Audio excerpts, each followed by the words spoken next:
Hello sir, welcome back. And बात करेंगे भारतीय एयरटेल शेयर के बारे में। देखिए, भारतीय एयरटेल शेयर पे आज पहले क्या हुआ, गैप अप ओपनिंग के बाद स्टॉक बहुत अच्छी तरीके से ऊपर भागा 2130 के आसपास। फिर वहां से कंटिन्यूसली नीचे आया और नीचे आकर के 2100 के लेवल पर ही एकदम हो गया स्टक। 2100 के ऊपर गया, 2100 के नीचे गया, यही स्टॉक ने पूरे दिन किया। चलिए सिंपल आते हैं कहाँ पर, एडवांस ऑप्शन चेन पर। एडवांस ऑप्शन चेन पर आकर के इस चीज को हम समझने की यहाँ पर कोशिश करते हैं। ठीक है, क्या करते हैं, भारतीय एयरटेल का ऑप्शन चेन हम यहाँ पर ओपन कर लेते हैं। अब यहाँ पर ओपन करने के बाद मुझे क्या दिख रहा है समझने की कोशिश कीजिए। भारतीय एयरटेल में मैंने ये देखा कि स्टॉक का जो सपोर्ट बना हुआ है वो बना हुआ है 2100 पर। ठीक है, रेजिस्टेंस मुझे क्या दिखाई दे रहा है, देखिए सपोर्ट मेरा 2100, रेजिस्टेंस मुझे दिखाई दे रहा है 2100 से 2120 पर एक बुलिश प्रेशर लगा रहा है।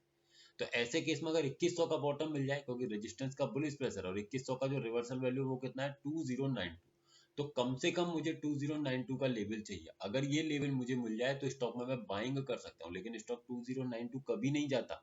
इनफैक्ट 2096 के आसपास से, है ना, 2096 के आसपास से स्टॉक क्या करता है, नीचे की तरफ न जाकर के 2096 को टच करके वहीं से ऊपर चला जाता है।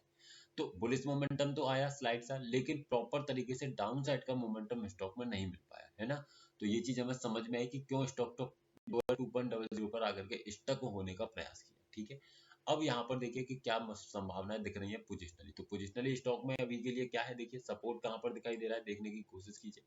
सपोर्ट मुझे अभी के लिए कौन सी स्ट्राइक प्राइस पर दिखाई दे रहा है, देखिए यहाँ दिखाई दे रहा है 2000 पर।